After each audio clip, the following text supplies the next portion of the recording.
I'm going to start somewhere nice and easy. Immigration. How about that?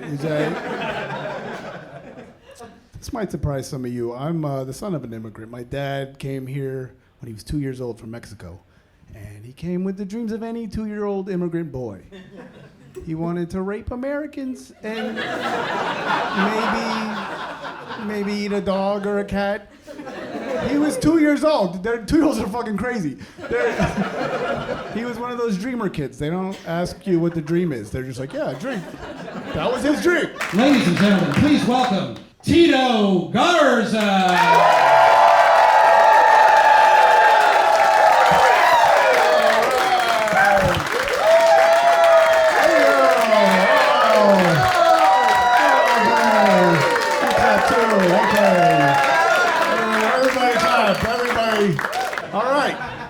Thanks for coming out. This is my first so it means a lot to me that whatever. Okay, let's get started. I'll tell you this, no one wants to be an immigrant. No one wants to have to move from the place. No one wants to be born in a place that sucks. But sometimes you're born and it's just poverty and violence outside of your door, if you have a door, and it's just you wake up and you're like, I gotta get the fuck out of here. So you might come here. And it's hard. Have you seen how short some of these guys are? It's fucking hard. My grandfather, my dad's dad, he was 5 foot. That's it, just 5 foot. I was taller than him when I was like 10. And he came here to New York ages ago. He was one of those little guys you see on the train. They're everywhere. And it sucks. Where they come from, they're not short. They're like, yeah, no, this is fine. We're supposed to see our feet this clearly every day.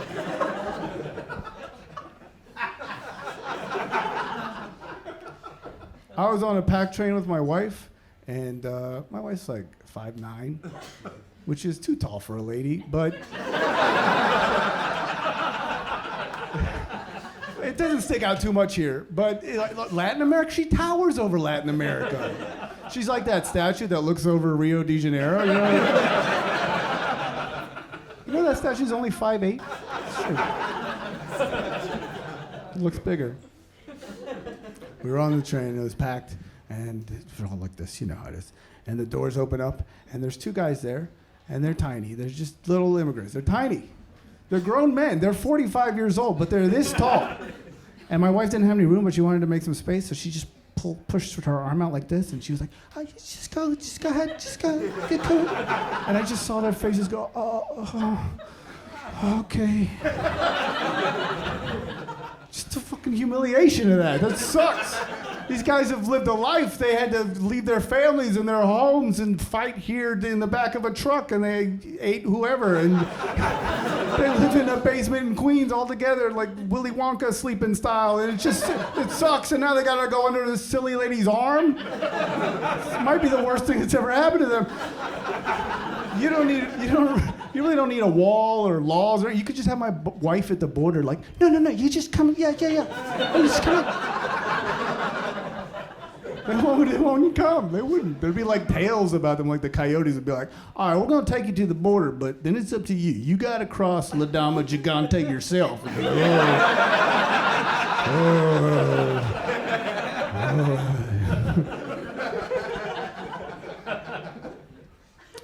Well, my dad is a success story. He came here. You can come here from anywhere, and if you put your head down, you learn the language, you work really hard, one day you can raise your own white man. You can do that. Anybody can do that. Everybody should raise a white guy. I think that's what I think. Everybody gets one. Everybody raises a white guy. That's the only way anybody's gonna like us again. Because I get it, you turn on the news and you're like, fuck, these white guys suck.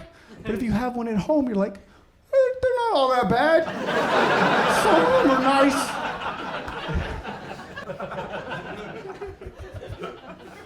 No, we're all bad. Some of us are pretending to be nice. The future is female. Yeah, you can clap, sure, whatever. You know there's a second part to this joke, so like, woo, okay. The future's, there's not much future left, but you can have it. You ladies, you can have it. No, take it. You take it. No, go ahead. We're done. You take it. got some holes in it. Still get some life out of it. It's vintage. Oh, vintage. Okay. It's cute. It's not gonna give me cancer, is it? Yeah, maybe. I hope the future is female. It's true, I have a 5-month-old baby girl at home. There's my baby, sure, yes. And I hope the world treats her better than it's treated women thus far. And I, want to do my part. Every morning I pick her up and I kiss her, and she's perfect and she's beautiful, and I whisper in her ear, I'm like, you're gonna be president one day. And then I call her Mrs. President. She's just little Mrs. President, And then my son, he's 4, he comes in and he's like, Dad, can I be president? And I'm like, no! You don't matter anymore, get out of here! The future's female.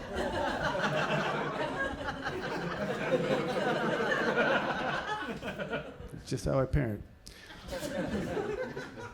I don't know, there are some signs, the immediate future's whatever, but it's getting better for women in some places. Like, there's more women in college now than ever, and there's more than men, like by a lot, which is good.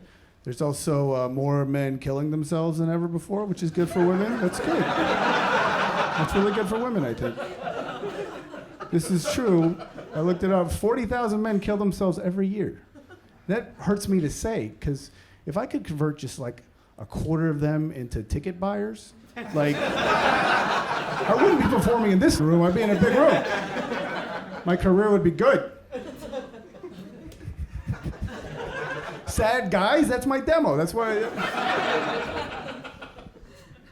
No, I think a lot of young men have lost their purpose. I think a lot's changed, and men's purpose used to be holding women down, but that's harder to do. Lighten up a little bit, just this is my taping. I get to say what the thing is funny is. Not you, like, I don't know about that one. If I could, no, fuck that. We used to hold you down, and now we do less, all right? It's true. It's a true and funny joke. It's all right. Lighten the fuck up. I'm sorry, I didn't mean to attack. I'm so grateful for you guys coming out to my show. Smile, fuck. Those are great. I don't know what my purpose is. I have a family, that's something. It's new, my family's new. I've had them for 4 years. You learn a lot about yourself when you have a family. Like, I learned that I want to be alone forever. That's what I learned. A little late to learn that, but a lot's changed. Like, I don't have any privacy anymore. When you get married, like, all of our accounts are linked now. So I found this out. If I go to CVS, we're on the same stupid rewards card thing. So she gets an emailed receipt if I get something at CVS. And I didn't know this. I just went there to get something I needed. It doesn't matter what I needed. It doesn't matter. I would never ask you what you're getting at CVS. What you get there is between you and your God and the lady you gotta call. Can you open the thing? Like, that person knows, but that person knows who you are, but no one else. It's no one else's business. So I got what I needed. I was walking out to the car, and I get a text from my wife, and she was like, I didn't know you had hemorrhoids. I was like, I don't want to talk about that. Leave me alone. That's my thing.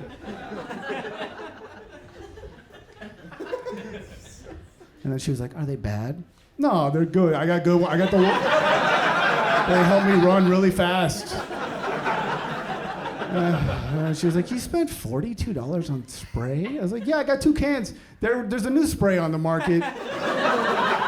Look, there's a young crowd. I got excited. You guys don't know yet, but some of you will. The lifespan of an asshole is like 40 years, tops. It really is. You're going to find this out. I had never thought, like, we're not supposed to live this long. We're supposed to die in a jungle at 28, never thinking about our assholes for a second. But now we're living a long time, and we're drinking, and we're eating meat, and trying stuff in bed, and it's just like, it gets worn out. So you gotta take care of it. It's the tiniest muscle in your body. I didn't look it up, but it's a tiny muscle, and it holds your whole world together. It really does. It's like Atlas, that god that's holding up the globe, but it's just Chipotle from yesterday. And that has a bad moment. If your asshole shrugs for a second, you could lose your job or ruin Thanksgiving. A lot could You gotta take care of it. So there's a new spray, it's lidocaine. It used to be prescription and now I know a lot about it. And it's the stuff they used to spray on soccer players, but now you can just get it. It's formulated for your asshole, and it's a great product. And I found out there was a privacy issue with this too, because I got it home for the first time and I was gonna use it after a show late at night. I thought my wife was asleep, and I was in the bathroom, right off the bedroom. It's like 1 a.m., it's pitch black. I'm naked in the dark, trying to spray into the hole, and it's hot. You don't really know where your asshole is. You really don't. You think you know where it is, but if you're spraying from a foot away, so I just sprayed a lot. I was just, it was cold and I squealed a little bit, and it was loud. And my wife wakes up and she's like, "Are you spraying your asshole right now?" I was like, "Oh, I need a divorce right now, this second." So now I gotta like drive out to Wendy's bathrooms in the middle of the night to spray my ass.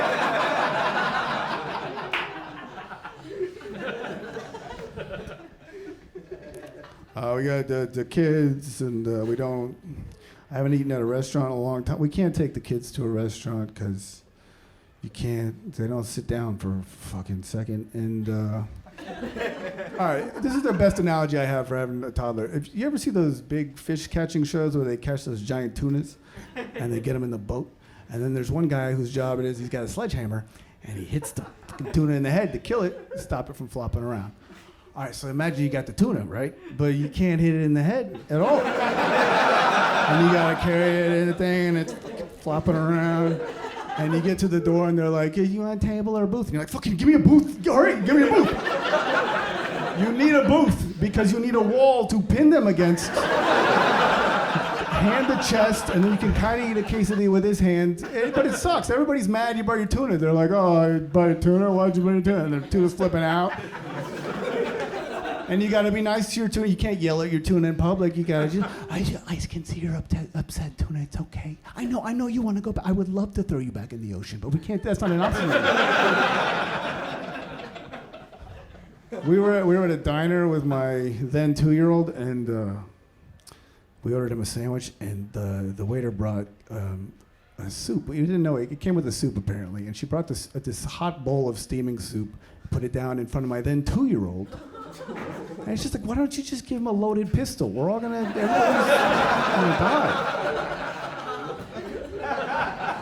He immediately slams the table. It spills on him, on me. It's like a 0 to 100 in a second. He's crying. I'm flipping out, trying to clean him up. The waitress is leaning over me, like, "Get out of here. I got to leave me alone." And she's like, "You want another soup?" And I was like, "What? No! Leave!"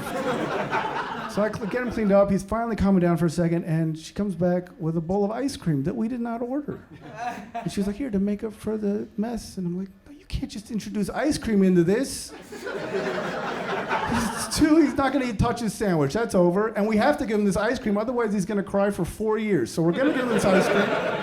And that amount of cream and sugar at this time of day, he's not gonna take a nap. And if he doesn't take a nap, he's gonna fall asleep early. And if he falls asleep early, he's gonna wake up at 4 a.m. tomorrow. So you ruined tomorrow for me.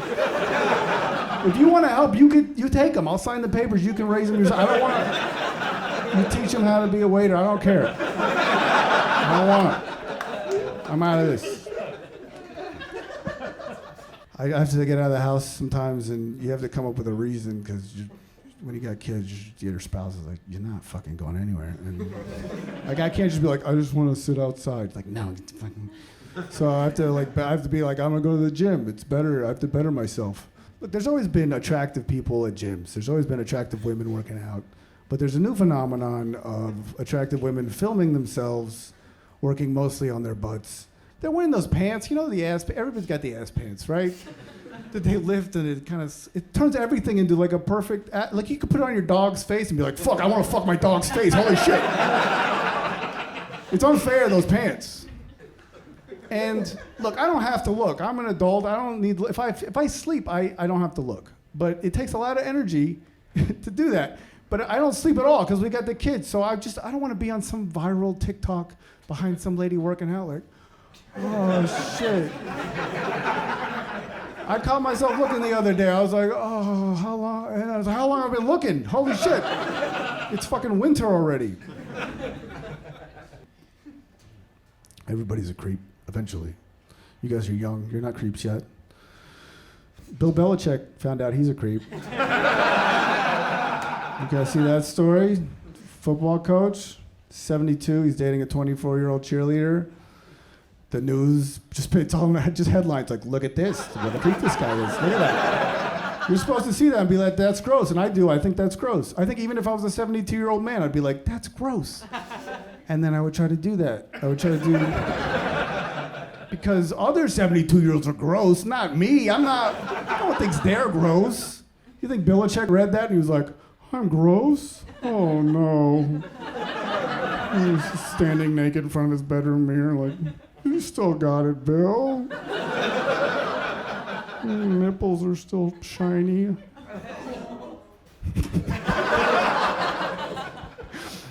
When you're young, you're not a creep. You can walk down the street and smile at somebody, and they might smile back.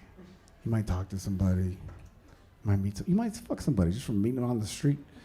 And then one day, you're walking down the street, you smile at something you like, and they're like, and you're like, oh shit, something's changing. And then one day you're walking down the street and no one will look at you. You're just too old. You might as well be a building at some point. You're just like, you're nothing to nobody. And that's the day you realize that you have to become a sexual predator. That's just when you know. It's tough to know your value as you age.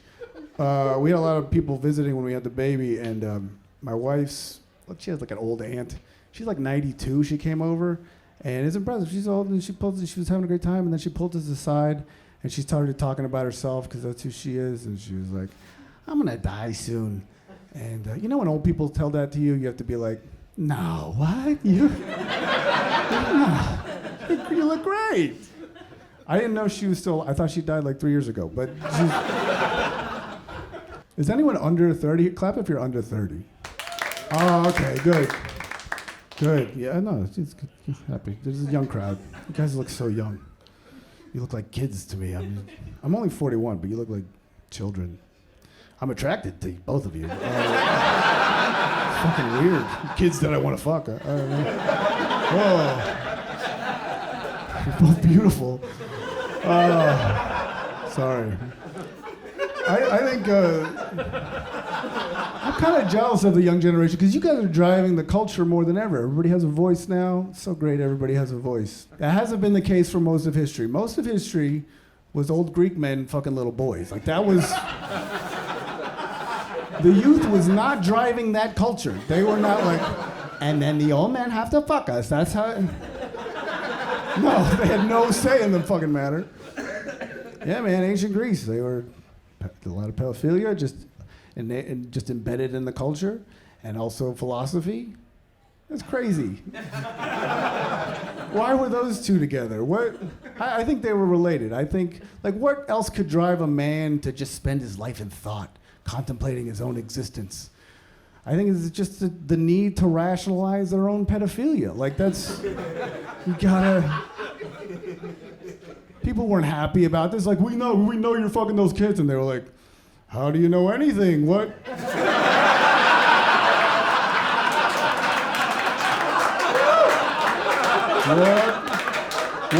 What is even to know? What to know? True knowledge is knowing you know nothing. Oh. Fuck it. They didn't need to do that. Not all ancient cultures were pedophilic in nature. The Romans weren't known pedophiles. They weren't philosophers either. I mean, Italians, not deep thinkers, but they looked at ancient Greece like, hey, you sit around thinking, fucking kids all day, forget about it. You should come with us, let's go feed people to lions.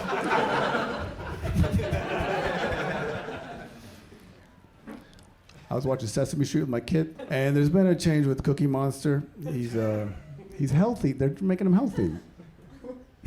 I know, it upset me too. I was a 90s kid. You don't make a Cookie Monster healthy. And I'm not like going on some like anti-woke rant. It's just like, he's a Cookie Monster. You don't take cookies away from the Cookie Monster. It's a fun character for kids. They don't need another monster on a diet in their lives. They already have mothers.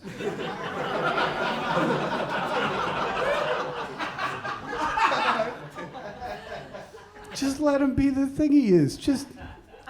You could still send a message and be honest. You could just give him diabetes. Just show what happens. Show kids what happens if you just eat cookies your whole life, all right?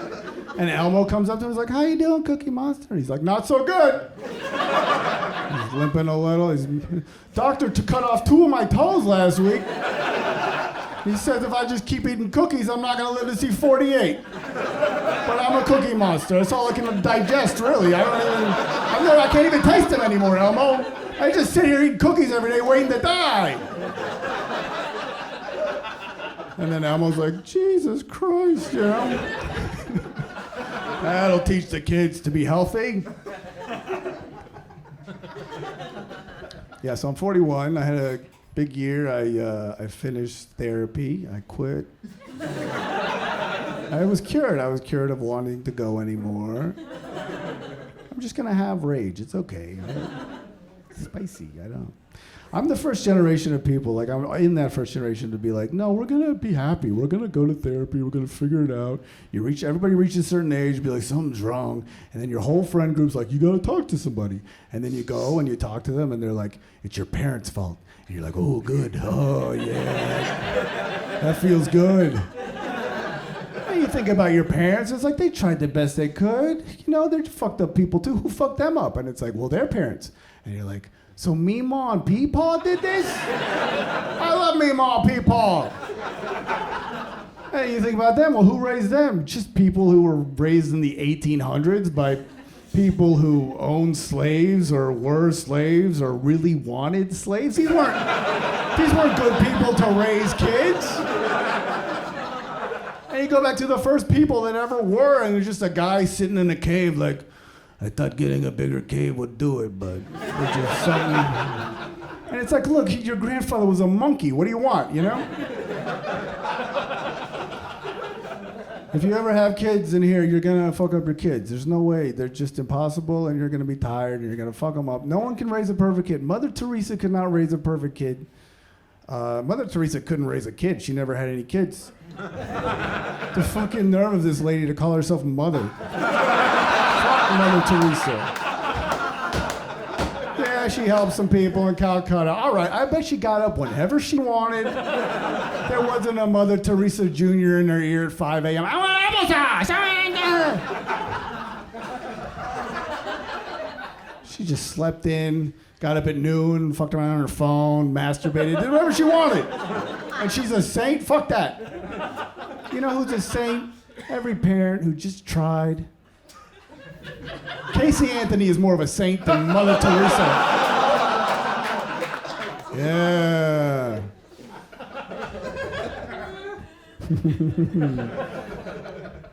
I don't know. It's hard. I love my kids. I want them to be happy. It's hard to be a parent. You have to be, it's the most selfless thing. Like, I don't want to put any of my dreams or wishes on them. I just want them to figure out what they want to do and be happy. And I feel it, but also there's a piece of me that's like, I feel like if they grow up and they're not happy, that somehow that they have failed me, and I'll never forgive them. So,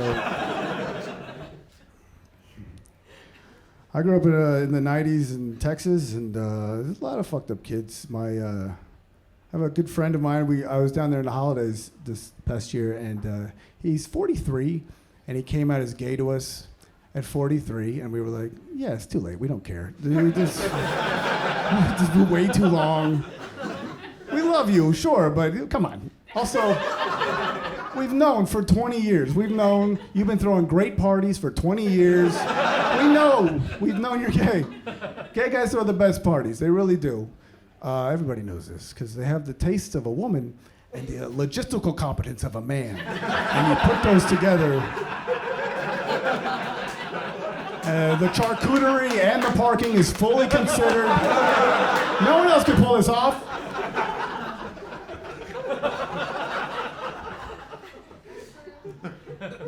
I was a little upset. I was like, why'd you live this life so long? Come on. You thought, we love you. You think we were going to cut you out of our lives just because you slept with thousands of men? Like, I don't...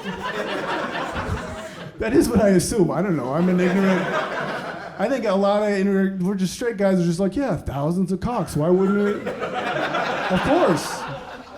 Thousands in the dark, faceless, nameless cock. What? Why not? Because we know who we are as guys. We know what we'd be doing if we didn't have women complicating the thing we wanted. So we know. And I know I know there are some guys out there, probably some gay guys who get together and really want a connection, and they fall in love, and they get married, and they build a home, and then they invite thousands of men to join them, because why wouldn't they? That's the whole point of the thing. Gay guys have the best opportunity for the best sex life of any human. They've had it too good for too long, and it's time for me to... They've had it too good for 2 or 3 years. Let's talk about it. Yeah, man, I could just... Wilt Chamberlain famously claimed to have fucked 20,000 women in the 70s. Any gay guy could pull those numbers. With a regular face and a mode of transportation, you could do that. You could do it. And he had to be Wilt Chamberlain in the 70s. And he's lying, too. Like...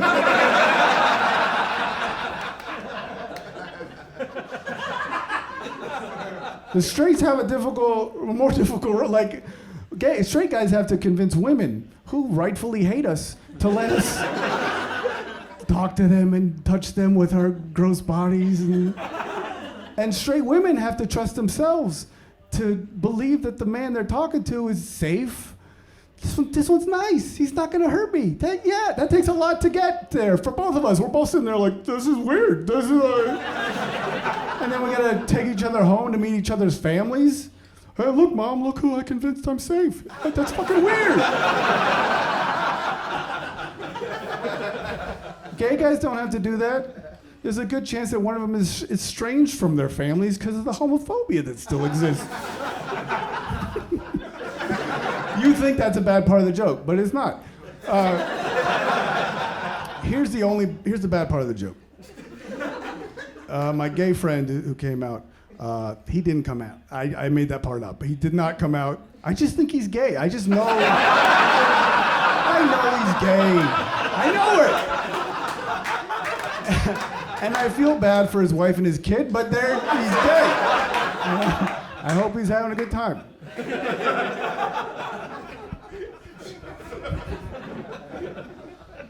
I think he grew up in a rough time. To be in a place to grow up, Texas in the 90s was not a good place to be a gay kid.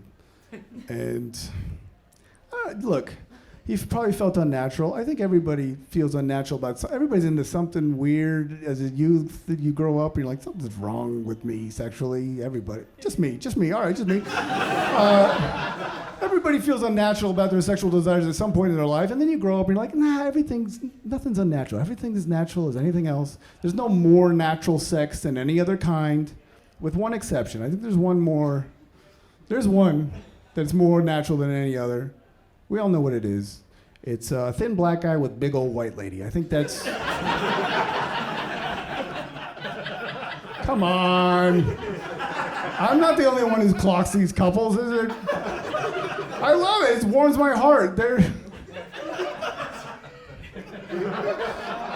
out there having a good time. It's beautiful. It really speaks to the possibilities of human connection. Look, they're not... No one in their lives really is happy about that relationship happening. But they're out there at your local crab boil restaurant having a great time. That's Romeo and Juliet sitting right there, cracking up shellfish.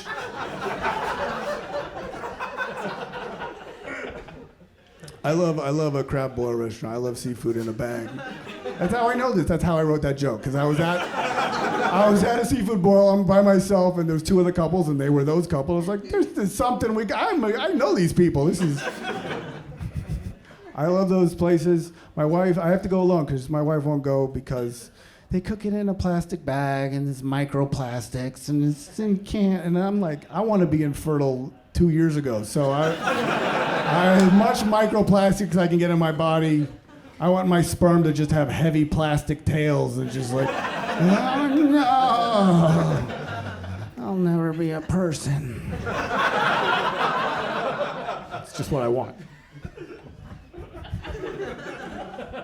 Because we already have 2 kids, and they've ruined our lives, and that's... I really love them. It's so weird when you have a kid, because you just conflicting feelings. Because there's sometimes I'm playing with my son, and I feel more joy than I've ever felt in my life. But it's so hard that within an hour, I'm like, I don't need joy. I don't need joy to live. I was a lot happier when I was sad and alone. I take my kid to the zoo a lot, because you gotta take him somewhere. And when you go to the zoo as an adult, and it's horrible. You're like, these animals are suffering. This is torture. Why are we doing this to animals? But then you look at your kid, and you're like, fuck these animals. Fuck them. I don't care. We were out in New Jersey, and I like to take them in the morning to this New Jersey zoo, because there's no one else there. And we were there on a Tuesday, and it was just us. It was great for a while. And then we were joined by this group of like adults from like an adult group home thing, and they all had like Down syndrome or something, and I didn't even notice. And then what I did notice was that they'd been walking around, they were with us, and I saw that my son was just having a really hard time looking at the animals anymore. I was immediately like, no, you can't, no, stop. You can't look at them, you don't look at them. And he was like, what's wrong with him? I was like, nothing's wrong with them. We don't look at them. I was the only one who was upset. My son was like, that's cool. And they weren't upset. They weren't like, I'm special, don't look at me. No, they were like, hey, whatever. I was the one like, no, you can't look. We don't look at them. We didn't pay to see them. That's not why we're here. Look at the alligator. He's 5 feet from your face. Look at the alligator. It's just a whole day of trying to teach my kid to not stare at disabled people. That's not what I had planned for the day. It was tough. And now he wants to go to the zoo all the time. He wants to go all the time. And I don't trust his intentions. I don't. If we're going to see the saddest animals in New Jersey, not the happiest adults, all right? One time I picked up my son from a daycare a couple years ago, and the lady who I gave him to me, she was like, can you talk to him? He's been touching Hannah's hair, and that needs to stop. And I was like, yeah, sure. And then she pointed to Hannah, and I was like, oh, yeah, definitely. Because Hannah's a little black girl in his class, and he doesn't know he was due. He was touching her hair. And that's a whole thing. That's a whole thing I got to explain to a 2-year-old, and I don't know how to do that. I can't explain our nation's racial history to the... He's 2. I can't be like, let's watch Roots. See, that's right. See, you're watching. So I had to just tell him, and he doesn't understand. I was just like, we don't touch anybody's hair. You know, Hannah, especially, we don't touch Hannah's hair ever. And he was like, why? And I just kind of panicked and froze up, and I was like, I think you know why. I think you know what you did. I don't know what I'm doing, man. I'm one of the first men to ever raise a kid. I really am. I really am. I'm really there. Like being a present father, that's a new phenomenon. They weren't. Yeah, woo, thank you. Dads didn't really start showing up until like Obama went into office, and they were like, oh yeah, I gotta be a better man too. Let's meet my kids. But for centuries, there have been men who didn't really even know their kids' names until they were hunting age. You didn't give a shit about their kids, all right? You didn't change diapers and feed them and talk to them. How are you feeling? No, every day I change a fucking million diapers. And I just wish sometimes that I was born in a time where I didn't have to do that. You know, like a lot's changed for the better. Women can have the lives and the jobs that they want, and that's wonderful. But not for me. It's pretty bad. Like, men have been horrible forever. Why does it have to end now that I'm a man alive? I want to live in my grandparents' generation. They didn't talk to the... If they had a bad kid, they were like, yeah, I don't know, God made him evil. But nothing I did contributed to his violent outbursts at Woolworth in any way. Dads were crazy, man. There's a reason why... there's only ever been a mothers against drunk driving, you know? It's always mothers. Dads never really took a formal position on drunk driving. Stay out of it. We're like Switzerland when it comes to... Dads are against drunk driving poorly, but that's really the difference between mothers and fathers. Like, mothers don't want you to take any risk. You don't drink and drive. But dads are like, no, you can improve. You can get better. You put in the work. You're my son, goddammit. Just because you hit a tree once doesn't mean you give up. You get back out there, you drink, and get back on the road. You only hear about the horrible stories about drunk driving. You really do. Only the terrible stuff. We never really talk about the elites, you know? There are elite drunk drivers that walk the earth amongst us, and you're never gonna hear about them, because they're never gonna kill anybody or even scratch your car or nothing. They're elite. They have the spatial awareness that would rival any Olympic athlete. And they're on the road drunk. You're never gonna hear about those stories. You're never gonna hear about the guy who's driving, his kids are in the back. He's driving fine. It's fine. His wife's like, how many did you have? No, I'm fine. And he just pulls right into the driveway perfectly and they're all fine. The news isn't gonna cover that. A drunk man drove his family home and they're all fine. You guys have Ubers now, you don't know.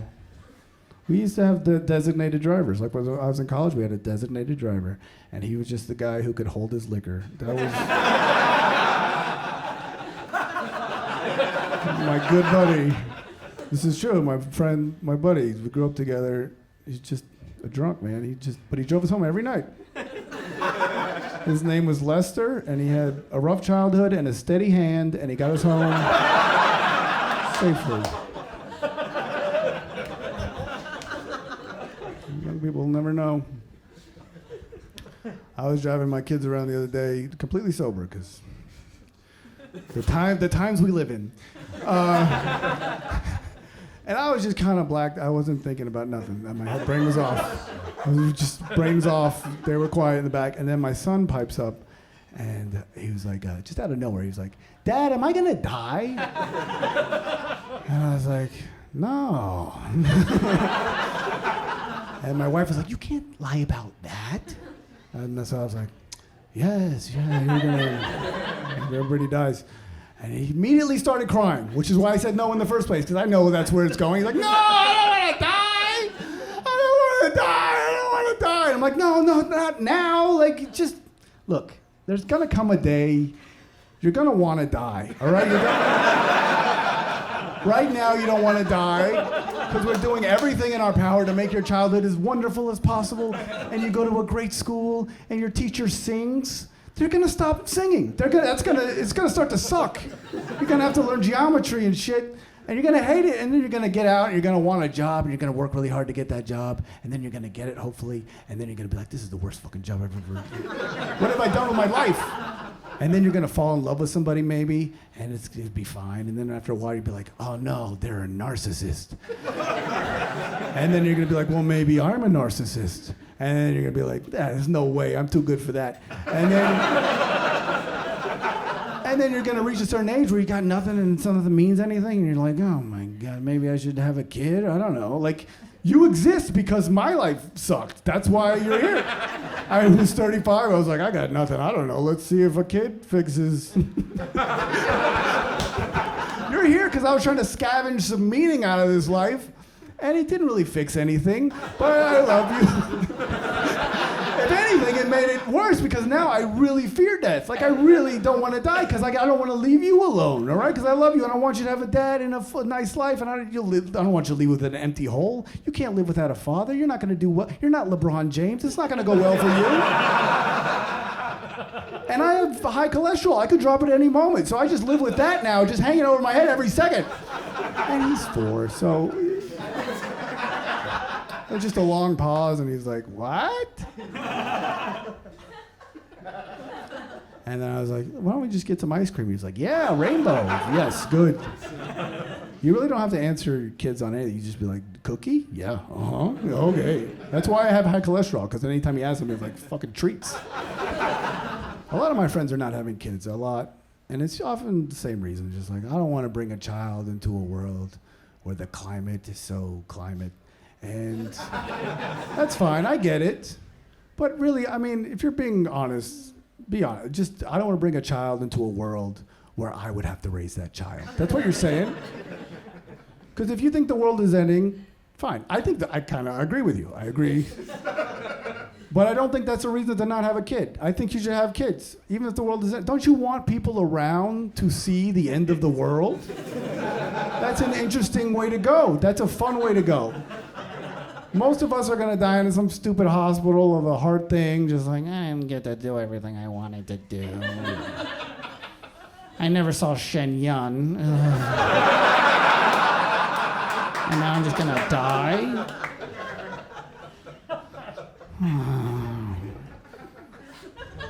This is, I hope, for any of you, if you ever find yourself on your deathbed and you have just a little bit of energy, have some fun, like make a scene, like have a fun death, like just get monster enough to just sit up and rip your IV out and stumble out and the machine's going beep, beep, and the nurses are like, no, don't, you're gonna die. And your family's like, what are you doing? Oh, you're like, I gotta get out of here.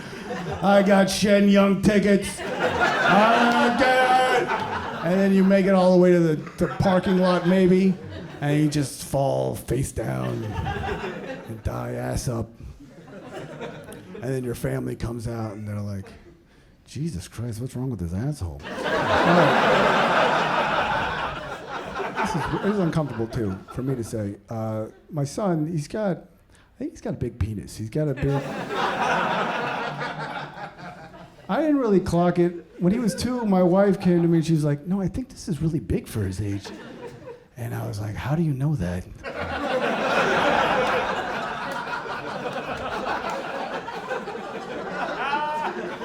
Well, here's how you know. When you got a kid, there's other kids around. His cousin would come over and play. The other kids in the neighborhood would come over and play. And over the years, they all got their diapers changed. So what's been happening in my house is my wife and I have been clocking other kids' dicks. When we talk about it after they leave. I don't think it's illegal. I don't know. I don't know how to know. I can't Google little boy penises. You compare your kid to other kids on all metrics, and he's just, I don't know, he's pretty good. 80th percentile, I would say. But the result is I've got like 8 or 9 toddler dicks just in my head. I don't want them in there, but they're in there. He also spoke really early. At 2, he was speaking in complete sentences, which was cool. We were impressed. But he had a lot of words he didn't need pretty early. His aunt read him a book about consent. And he didn't really grasp the concept, but he had the word. And that wasn't great for me. I'm his dad. I got to drag him around the shit he doesn't want to do. We were at a pizza place. It was a party for his friend. It's all his friends and their families. And I needed to take him to the bathroom, and he didn't want to go. So I'm kind of dragging him in there, and he's flipping out. And then he just screams at the top of his lungs, no, Dad, I don't consent. No, you don't. You can't say that. You know, all these weird frozen looks from everybody. It's like, no, I'm not weird. I'm not a weird dad. I'm a totally normal dad. I mean, I could sketch some of your son's penises from memory. But that's got nothing to do with this. All right, that's my shit. Thanks. Thank you guys for having me. Thank you.